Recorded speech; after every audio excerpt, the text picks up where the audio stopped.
मैं यशवीर सिंह और हम लोग पढ़ रहे हैं आधुनिक भारत। और दोस्तों अभी तक हम आधुनिक भारत में मराठा राज्य को डिस्कस कर रहे थे और मराठा राज्य में अभी तक हमने शिवाजी के जीवन का दूसरा भाग क्लियर किया था और आज हम शिवाजी के जीवन का तीसरा भाग डिस्कस करने जा रहे हैं। और आज जानेंगे कि शिवाजी के राज्याभिषेक से लेकर के उनकी मृत्यु तक क्या क्या उनके जीवन में घटनाएं घटित हुई थी, उनको हम आज डिस्कस करेंगे, ठीक है। और उसके पश्चात हमारा शिवाजी का प्रशासन वाला भाग बचेगा, देन हमारा शिवाजी वाला टॉपिक क्या हो जाएगा कवर, और उसके पश्चात हम फिर पढ़ेंगे शिवाजी के उत्तराधिकारी, देन आपके पेशवा, बहुत सारे टॉपिक, ठीक है। तो हम शुरुआत करते हैं आपका सबसे पहला शिवाजी, और हम शुरुआत करेंगे शिवाजी की, ठीक है। और शिवाजी के जो जीवन का भाग हम पढ़ रहे हैं तीसरा पढ़ रहे हैं, यानी कि 1674 से 1680 तक का हम उनका जीवन को डिस्कस करने जा रहे हैं। क्लियर? तो मैं आशा करता हूँ यहाँ से चीज़ें समझ में आएंगी। अगर आपने इससे पूर्व वीडियो नहीं देखी है तो पहले जाकर उन वीडियो को देखें तो बेहतर समझ में आएगा, ठीक है। कम से कम मराठा राज्य की पहली वीडियो से स्टार्ट करें तो वहाँ से अच्छा समझ में आएगा, ठीक। तो इसको टॉपिक को समझने के लिए सबसे पहले आप जानते हो कि 1674 की हम जो शुरुआत करने जा रहे हैं तो 1674 में शिवाजी का राज्याभिषेक हुआ था। लेकिन मैं आपको राज्याभिषेक के विषय में शिवाजी के सामान्यतः इससे पूर्व वीडियो में समझा चुका हूँ, लेकिन फिर भी एक छोटा सा रिवाइज मैं आपको यहाँ करा दे रहा हूँ शिवाजी के राज्याभिषेक को लेकर के। तो जैसे मैंने आपको इससे पहले बताया था कि शिवाजी के कुल मिलाकर के 2 राज्याभिषेक हुए थे बच्चा, एक हुआ था प्रथम और एक हुआ था द्वितीय, ठीक है। अगर मैं प्रथम की बात करूं, अगर तिथि की बात करें तो ये हुआ था 6 जून 1674 को हुआ था। ये बताया था आपको कहाँ हुआ था, इनकी राजधानी थी रायगढ़ में हुआ था। और प्रथम राज्याभिषेक के दौरान ही इन्होंने छत्रपति की से उपाधि भी ली थी। क्लियर? दूसरी बात मैंने आपको यही बताया था कि जो प्रथम राज्याभिषेक था ये किया किसने था, तो गागभट्ट अथवा गंगाभट्ट अथवा विश्वेश्वर द्वारा किया गया था, जो वाराणसी से आए थे, और वैदिक मंत्रोच्चार के द्वारा ये राज्याभिषेक किया गया था, ठीक है। और इस उपलक्ष्य में शिवाजी द्वारा बहुत सारा दान लोगों को दिया गया था। इन्होंने बहुत सारा दान किया था। जदुनाथ सरकार जो एक इतिहासकार हैं, उनका एक स्टेटमेंट उन्होंने ये कहा था, प्रथम राज्याभिषेक के विषय में बता रहा हूँ, उनका ये मानना था कि लगभग 11,000 ब्राह्मणों के परिवार इनके राज्याभिषेक का जो भोजन हुआ था उसके लिए आए थे। और कुल मिलाकर के जो ब्राह्मणों की संख्या थी वो 50,000 थी। 11,000 परिवार थे ना, तो कुल मिलाकर के 50,000 ब्राह्मणों ने भोजन किया था। और लगभग 3 से 4 महीने तक ये भोजन वाला अतिथि सत्कार वगैरह, मतलब उनका सत्कार करना, अतिथि सत्कार वगैरह लगातार 3 से 4 महीने चलता रहा था, है ना। तो एक लंबी प्रक्रिया थी, ठीक है। तो वाराणसी से किया गया था। लेकिन आप जानते हो कि प्रथम राज्याभिषेक के पश्चात इनकी माता का देहांत हो गया था और उसके पश्चात इन्होंने पुनः एक बार निर्णय लिया कि दोबारा राज्याभिषेक किया जाए। तब इन्होंने 24 सितंबर 1674 को दूसरा राज्याभिषेक किया था, जो निश्चलपुरी स्वामी द्वारा किया गया था, जो कांची से आए थे। Kanchi, south India. कहाँ से आए थे? कांची से आए थे। उन्होंने जो आपका जादू टोना होता है, तंत्र मंत्र विधि के द्वारा इनका राज्याभिषेक किया था। क्लियर? तो जिन लोगों ने नहीं पढ़ा था उनका रिवाइज हो गया यहाँ तक। तो पहला जो हमारा इसमें टॉपिक था वो राज्याभिषेक ही था। इससे पहले मैं इसको समझा चुका हूँ, तो यहाँ पर दोबारा बता दिया फिर भी, लेकिन ठीक है। तो पहला राज्याभिषेक हुआ था इनका, पहला पॉइंट हमारा टॉपिक हुआ राज्याभिषेक, इसमें कवर। दूसरा, इन्होंने जो विजय करी थी, इन्होंने विजय करी थी बच्चा कोल्हापुर की। कोल्हापुर, देखो मैं आपको बताऊं 1675 में विजय की थी। आप लिखेंगे कोल्हापुर की विजय, डैश देके 1675 में। हुआ क्या था, जब शिवाजी का राज्याभिषेक हुआ था तो राज्याभिषेक के दौरान शिवाजी ने बहुत बड़ी मात्रा में दान किया था। और कहा जाता है कि उस दान के दौरान उनका पूरा राजकोष क्या हो गया था, खाली हो गया था। तो उनको एक बार पुनः दोबारा से धन की आवश्यकता थी और इसलिए उन्होंने दोबारा से फिर आक्रमण करने शुरू कर दिए थे। और आक्रमण करते किससे? मुगलों के क्षेत्रों पर, क्योंकि ये क्षेत्र जो थे कोल्हापुर, कल्याण वगैरह, ये सब पहले शिवाजी के ही हुआ करते थे। लेकिन पुरंदर की संधि के कारण बहुत उन्होंने अपने 23 किले मुगलों को दे दिए थे, ठीक है। तो दूसरा हो गया आपका कोल्हापुर की विजय। यह कोल्हापुर को जो विजय करा था वो 1675 में किया था। तीसरा हो जाएगा आपका कल्याण की विजय। कल्याण की विजय की थी इन्होंने 1676 में। और कोल्हापुर और कल्याण दोनों ही कहाँ पर है बच्चा? महाराष्ट्र डिस्ट्रिक्ट में है। क्लियर? यहाँ तक बात समझ में आ गई?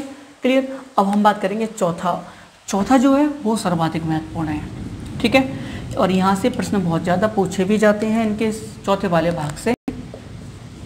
तो चौथा डिस्कस करते हैं। चौथा था बच्चा कर्नाटक पर आक्रमण, ठीक है। कर्नाटक पर जो आक्रमण किया था शिवाजी द्वारा 1677 से 78, ठीक है। ये इनके जीवन का सर्वाधिक महत्वपूर्ण और सबसे अंतिम भी विजय अभियान था। अर्थात कहने का मतलब ये है शिवाजी के जीवन का सबसे महत्वपूर्ण भी विजय अभियान था। इससे पूर्व इनको बड़ी सफलता कहीं नहीं मिली थी, सफलता इनको यहाँ मिली थी। और दूसरा इनके जीवन का अंतिम विजय अभियान भी था। इसके पश्चात ये अपने जीवन में कोई युद्ध नहीं लड़े थे। क्लियर। तो आपसे पूछेगा भाई कि शिवाजी के जीवन का अंतिम युद्ध कौन सा था, तो सीधा आपका आंसर हो जाए कर्नाटक का युद्ध। क्लियर, बात समझ में आ गई ना। यहाँ तक मैं इसको समझाता हूँ आपको। तो देखो, जब इन्होंने कर्नाटक पर आक्रमण किया तो इन्होंने सामान्यतः 3 क्षेत्रों को यहाँ पर जीता था। एक तो जीता था बच्चा बेल्लौर को, एक जीता ना जिंजी को, और एक जीता तंजौर को। डायग्राम लेते हैं यहाँ पर एक छोटा सा, जिससे कि आपको समझ में आसान हो जाएगा, ठीक है। देखो, उस समय का कर्नाटक और वर्तमान का कर्नाटक दोनों अलग हैं। उस समय का कर्नाटक यहाँ ये वाला भाग था। वर्तमान का तमिलनाडु जो है, ठीक है, वर्तमान का तमिलनाडु वाला जो भाग है उस समय का क्या हुआ करता था आपका, ठीक है। तो वर्तमान का तमिलनाडु है ना, वर्तमान का तमिलनाडु उस समय का कर्नाटक हुआ करता था। तो इन्होंने 3 क्षेत्रों पर सामान्य अधिकार किया, बेल्लौर पर, जिंजी पर और तंजौर पर। तो बेल्लौर तो बच्चा आपका यहाँ पर है, ये अब हो गया आपका बेल्लौर, नंबर 1 बेल्लौर। जिंजी जो है, जिंजी इनका लगभग यहाँ पर है, नंबर 2 जिंजी, और नंबर 3 तंजौर, तंजौर यहाँ पर है, ठीक है।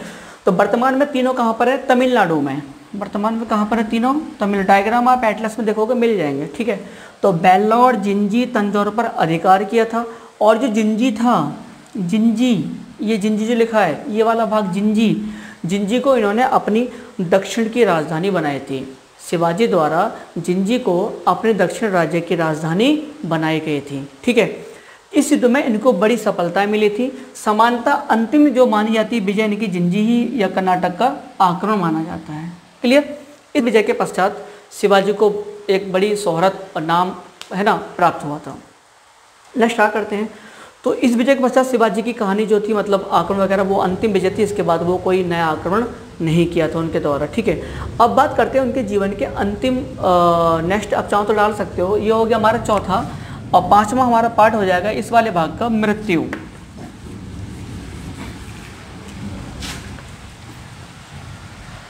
पांचवा हो जाएगा मृत्यु, क्योंकि 16 से मृत्यु हुई थी।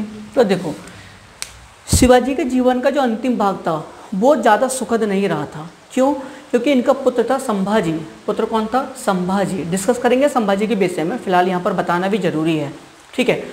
तो शिवाजी के जीवन का जो अंतिम भाग था वो ज़्यादा सुखद नहीं रहा था, अर्थात वो कष्टदायक था। वजह क्या थी? वजह थी इनका पुत्र संभाजी। क्यों? संभाजी जो था वो समांतर शिवाजी के विपरीत चल रहा था, ठीक है। इस समय 1700 मतलब 1678 के आसपास में, 80 के आसपास में जो दक्षिण भारत था, दक्कन का जो मुगल सूबेदार दिलेर खान था। तो कौन था? दिलेर खान। कौन था? मुगल सूबेदार था दक्कन का, दिलेर खान। तो संभाजी जो थे 1 वर्ष अपनी पत्नी के साथ उसके दरबार में रह करके आए थे। तो सीधी सी बात है भाई, दुश्मन था शिवाजी का, अब उसके दरबार में आप रह करके आ रहे हो तो बुरा तो लगेगा, सीधी सी बात। तो इन चीज़ों से शिवाजी बहुत ज़्यादा दुखी रहा करते, बहुत ज़्यादा आघात थे, जिससे शिवाजी है ना अपने पुत्र संभाजी द्वारा की जाने वाली क्रियाओं से, इन्हीं कारण चलते लगातार बीमार रहने लगे थे। और फाइनली उनको जब एक बार तीव्र बहुत ज़्यादा तेज़ गति से मतलब बहुत ज़्यादा तेज़ बुखार एक बार उनको आया था, और उसी बुखार के चलते उनकी अप्रैल 1680 में क्या हो गई थी? मृत्यु हो गई थी, ठीक है। अच्छा, शिवाजी के मृत्यु के समय उनका जो बेटा था संभाजी, वो जो था एक कैद किया हुआ था, और पन्हाला का किला है, पन्हाला का दुर्ग, पन्हाला के किले में इसको संभाजी को उन्होंने कैद करके डाल दिया था। यानी कि आपसे पूछेगा कि शिवाजी की मृत्यु के समय संभाजी कहाँ था, तो आपका आंसर हो जाएगा पन्हाला के दुर्ग में कैद था। क्लियर। तो समझ गए मेरी बात को। तो ये तो संभाजी क्या था, तो इनका बेटा दूसरा राजा राम। तो शिवाजी की जो भी क्रियाएं थी, अंत्येष्टि क्रिया मतलब मृत्यु के पश्चात जो भी क्रियाएं की गई थी, है ना, वो सब किसने निभाई थी, राजा राम ने निभाई थी। क्लियर। बाद में संभाजी इनका उत्तराधिकारी बना, शासक भी बना था, लेकिन जो दुखी करा था संभाजी ने ही दुखी करा था शिवाजी को। दूसरी बात, समानतः शिवाजी की माना जाता है 7 पत्नियां थीं। कितनी पत्नियां थी, 7 पत्नियां थीं। और जब इनका देहांत हुआ था, उनकी मृत्यु के पश्चात इनकी एक पत्नी थी पुतली बाई। क्या नाम था, पुतली बाई। पुतली बाई। तो 7 पत्नियां थी समानतः, और उनमें से एक पत्नी कौन थी, पुतली बाई। और जब इनका देहांत हुआ था, पुतली बाई जो थी शिवाजी के साथ सती हुई थी। क्लियर। तो आपसे पूछा जाएगा भाई कि शिवाजी के साथ, है ना, शिवाजी कौन सी पत्नी सती हुई थी, तो आपका आंसर होगा पुतली बाई। क्लियर। तो इस प्रकार से हमारा ये वाला पार्ट क्या हुआ, शिवाजी के जीवन वाला भाग हमारा कंप्लीट हो गया। और अब हम पढ़ेंगे नेक्स्ट में, वो पढ़ेंगे शिवाजी का प्रशासन। मैं आपसे विश्वास कीजिए, जो प्रशासन वाला भाग है शिवाजी का, वो सबसे ज़्यादा महत्वपूर्ण है। सबसे ज़्यादा ही परीक्षाओं में वहाँ से प्रश्न पूछे जाते हैं। ये जो आपको पढ़ाया अत्यधिक महत्वपूर्ण है, लेकिन इससे भी ज़्यादा महत्वपूर्ण है तो वह शिवाजी का प्रशासन। ठीक है। डिवाइडेशन उसका मैंने आपको किया हुआ है बहुत अच्छे से। शिवाजी का प्रशासन मैं आपको कैसे पढ़ाऊँगा तो उसको हम डिस्कस करेंगे। ठीक है। और दूसरी बात ये कि अभी तक अगर आप लोगों ने ये जो मैं आपको मॉडर्न हिस्ट्री पढ़ा रहा हूँ, अगर आप नोट्स नहीं बना रहे हैं ना, तो आप पहली वीडियो से मेरी जा करके और अब तक की वीडियो पे लगातार नोट्स बनाइएगा, क्योंकि मैं आधुनिक भारत आपको A to Z कंप्लीट कराऊंगा। ठीक है। जैसे कि मैंने आपसे वादा किया है, मैं आपको जो आपका UPSC है उस स्तर का आधुनिक भारत कवर करा दूंगा। उसके पश्चात आपको आधुनिक भारत की इसी परीक्षा में बैठना आपको परेशानी खड़ी नहीं करेगा। क्लियर। हाँ, थोड़ा सा दिक्कत है फर्स्ट और सेकंड वीडियो में, थोड़ा साउंड की साथ ही प्रॉब्लम है, लेकिन उसमें साउंड ईयरफोन लगा के आराम से साउंड उसमें आ रहा है। जो फर्स्ट टाइम वीडियो बनाई थोड़ा सा दिक्कत हो गई थी, है ना, लेकिन वो साउंड उसमें क्लियर आ रहा है, तो कोई दिक्कत नहीं है। ठीक है। तो प्रॉपर नोट्स बनाइएगा। नेक्स्ट वीडियो हम लोग डिस्कस करेंगे शिवाजी का प्रशासन। चलिए फिर मिलते हैं नेक्स्ट वीडियो के साथ शिवाजी के प्रशासन। ओके, धन्यवाद।